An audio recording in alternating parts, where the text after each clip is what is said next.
Quindi oggi volevo fare un video diverso, volevo raccontare chi sono, la mia storia, le mie sfide e i miei sogni, da dove vengo. Ciao a tutti, sono Roberto, un italiano che vive a Londra e oggi volevo raccontare la mia storia, le mie sfide, quello che ho affrontato, cosa vuol dire per me vivere lontano dalla mia splendida Sardegna.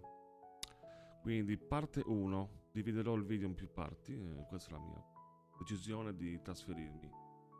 La mia avventura è iniziata nel 2018, ho deciso di lasciare la Sardegna. Non è stato facile, naturalmente. Premetto che ho fatto le industriali, diplomini industriali, e poi ho fatto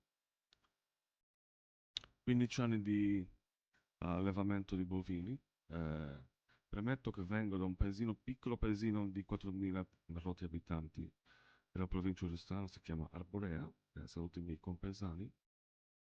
E da lì ho iniziato i primi approcci con l'allevamento bovino e da lì mi sono innamorato del- dell'animale in sé. Naturalmente la passione non è mai redditizia, quindi ho deciso di lasciare.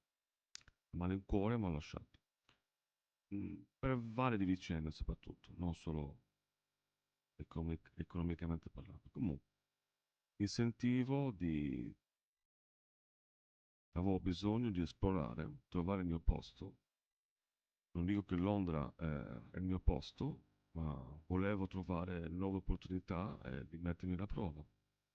Perché Londra? Beh, Londra perché c'era mio fratello qua. Mi ha dato una mano col primo lavoro. L'inglese era pessimo. Ho dovuto fare 2 anni di college per fare la grammatica. Naturalmente non sono mai inglese, ma uno ci prova, no? Eh, e poi adesso mi sto laureando, se va bene, l'anno prossimo. E niente. Naturalmente ho coltivato durante la pandemia una cosa che avevo sempre in mente, la passione per la fotografia e i viaggi. Quindi Londra è il perfetto posto per iniziare. Naturalmente, quindi la parte 2 sarà. Sono arrivato qua, 2018, naturalmente niente è stato rose e fiori, è stato difficile adattarsi, lo è ancora, nuova lingua, nuovo modo, nuova cultura, diciamo non è proprio come vivere in Sardegna, e naturalmente non sono qua per il weather, per il tempo o per il cibo, naturalmente. Quindi ho iniziato nel 2018 come cameriere, come esperienza di hospitality, ristorazione, e sono ancora là. E un lavoro ti permette di organizzare il tuo tempo per studiare, per fare le tue cose. È molto flessibile come lavoro.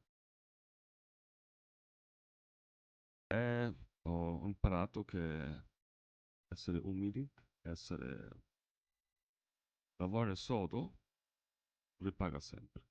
Anche se dicono di no, ma comunque, la parte 3, le sfide e opportunità. La vita a Londra naturalmente è dura, non è facile, io vivo da solo. Gli affitti sono altissimi, la città è frenetica e più di una volta ci si sente lontani da casa, soli. Questi momenti naturalmente mi hanno reso più forti, diciamo. Ho imparato a gestire il mio tempo, a bilanciare il mio lavoro e le passioni e pensare di non mollare mai. È proprio qui che durante la pandemia ho iniziato a coltivare la passione per la fotografia. Ho detto cosa faccio? Sto a casa, a diventare obeso, guardare Netflix.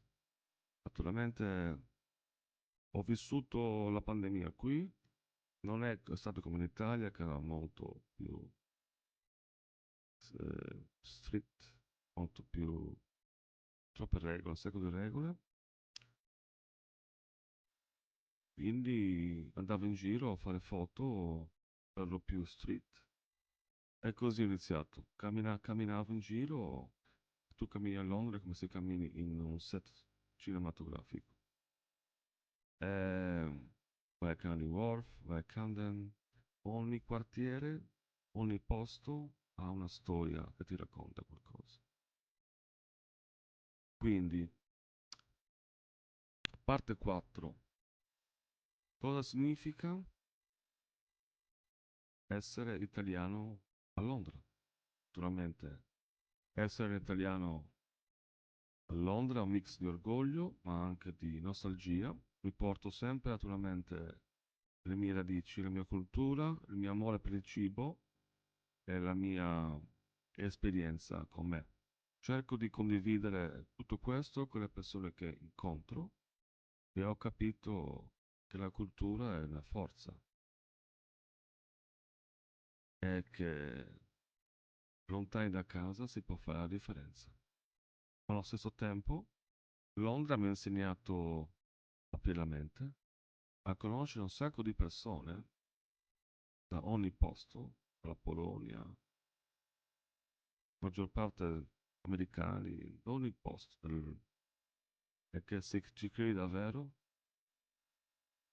i sogni penso che si possono realizzare.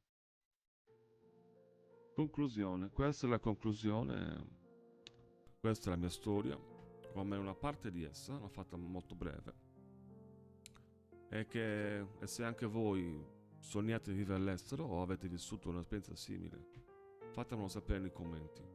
Mi piacerebbe sentire le vostre storie. Grazie per avermi guardato e se vi è piaciuto il video lasciatemi un like, un commento e se volete potete attivare la campanellina per i prossimi contenuti. Vi lascio con l'ultima citazione: non è importante dove siete nel mondo, portate sempre con voi un pezzo della vostra terra. Ciao, alla prossima.